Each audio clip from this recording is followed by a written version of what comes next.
Hey y'all! This is Grace Fellows from Towse, and I'm here to teach you how to play On a Good Day by Joanna Newsom. Now, this tutorial I wanted to do something a little bit different, so I'm going to teach you how to play the chords, and they're pretty simple.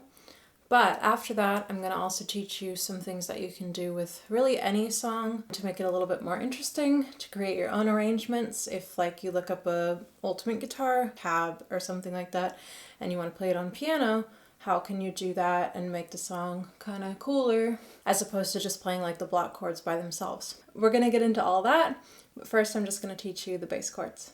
Here we go. The chords that you'll need for this song are B flat, B, D, F, E flat, E flat, G, B flat, G minor, G, B flat, D, F, F, A, C, D minor, D, F, A. Those are all the chords in the song. The easiest possible way to play this would just be like this.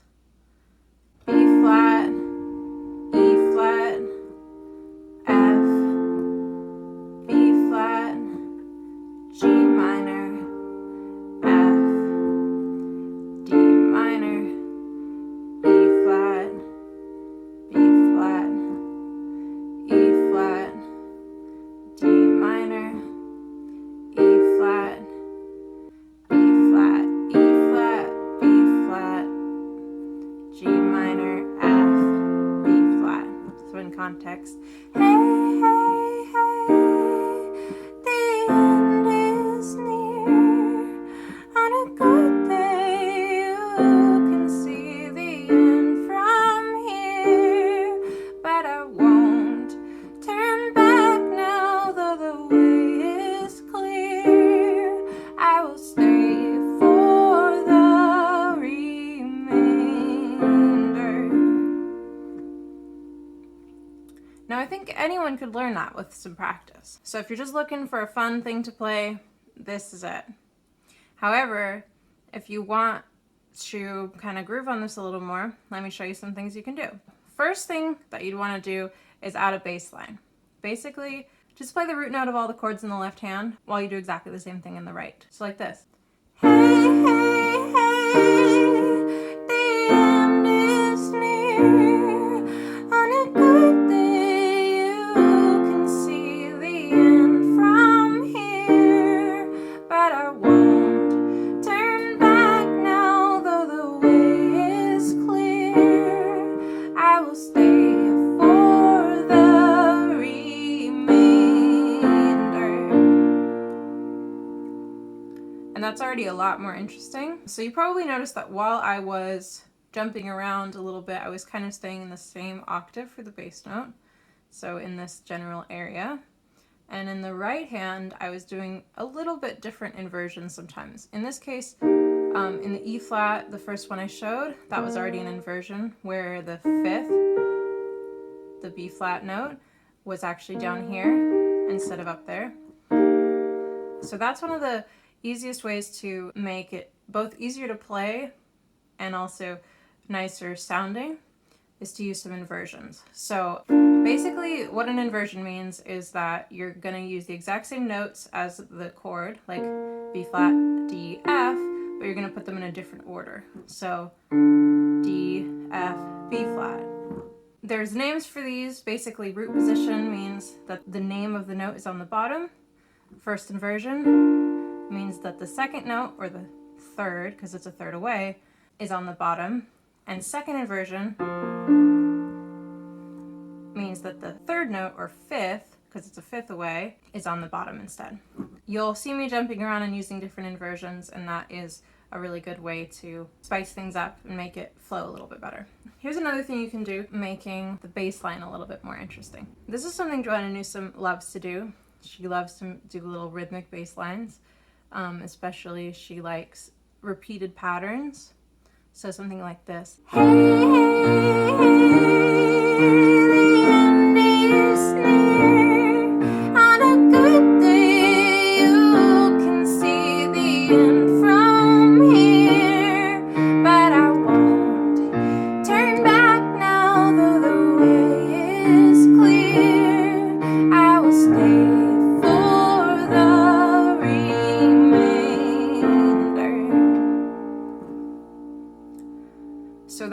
simple bass line. That's it. But it made it a lot more groovy and rhythmic. Okay, another pretty simple thing you can do, this is probably getting into the slightly more intermediate territory, is add some little melodic interest into the right hand. So something like this. Hey, hey, hey, the end is near. On a good day you can see the end from here. But I won't turn back now, though the way is clear. I will stay for the remainder.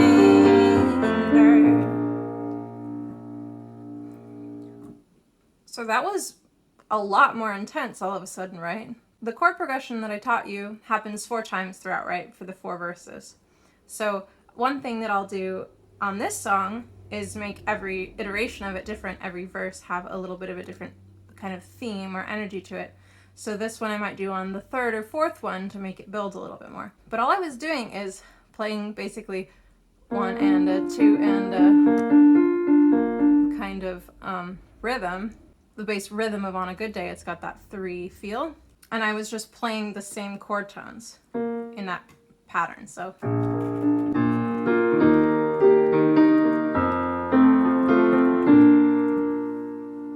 it sounds really complicated, but it's basically just grooving on the exact same shapes.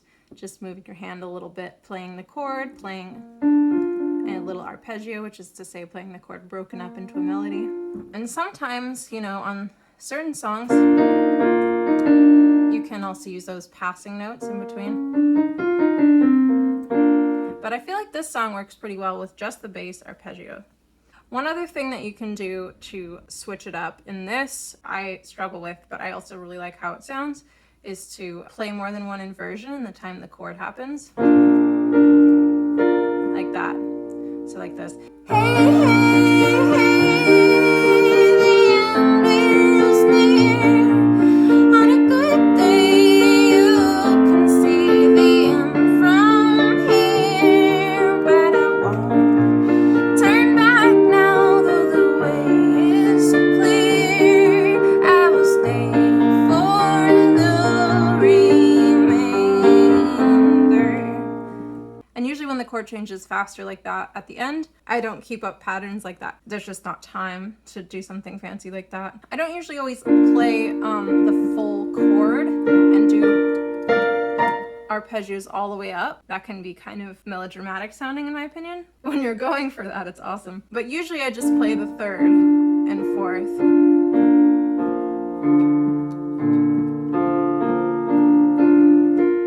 Like that, and it adds a lot of intrigue. Those are some pretty simple ways to make this song way more interesting. Here's some other little arranging things you can do. You can of course play just the right hand like I showed you, and that's a nice way to make it a little dramatic. So you could play it through twice with big energy and then have the bass line drop out, and all of a sudden I saw life and I called it mine.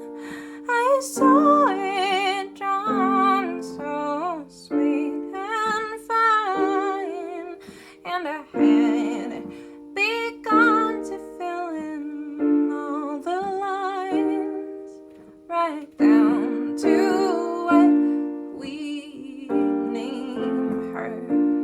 Something like that, all of a sudden having the bass line drop out can be really dramatic and intense and draw people in. Another thing you can do is leave only the bass line, the opposite of that. So our nature does not change by will. Something like that. It's pretty intense. I don't know if it's appropriate on this song, but it can really make things breathe in a great way if you pick a good spot to put it. Other things you can do, of course, in any music, but I think it's worth mentioning, is changing the volume. So the dynamics. I'm going to play half of it quiet and then the second half loud, the first verse. And this can be a great thing to do, both having one verse quiet and one verse loud, or having half and half, or having phrases within it that kind of fluctuate in little shapes. Here's quiet and then loud. Hey, hey, hey, the end is near. On a good day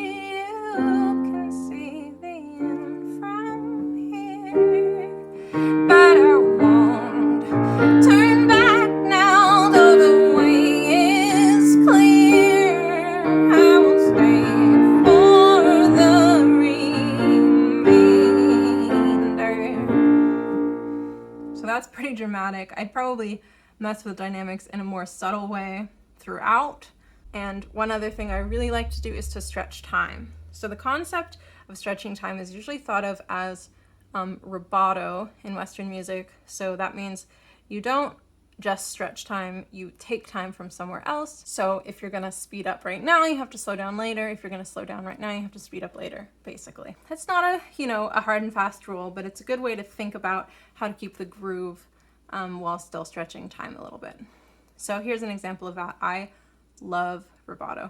Hey, hey, hey, the end is near. On a good day, you can see the end from here.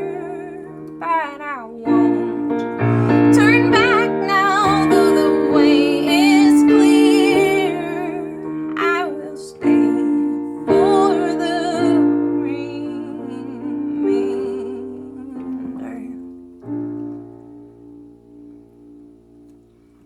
I think it just has such an emotional, like, breathy character to it when you stretch time. I especially like to do it near the beginning or end of songs. I think it kind of surprises people or draws them in a really beautiful way, and I think it's really expressive. So I think that's about all I've got for you today. I hope this gave you some ideas to make your own arrangements of songs you like, and also that now you know how to play on a good day. So if you do a cover or you learn something, I'd love to hear about it or hear your thoughts in the comments. I also teach online lessons, so you're welcome to reach out if you're looking for an instructor. I am taking on new students right now. Thank you so much for watching. This channel is not very big, and it means a lot to me when people comment, share their thoughts and opinions, and I'm happy to know that what I'm doing is useful to somebody. So thanks for coming by.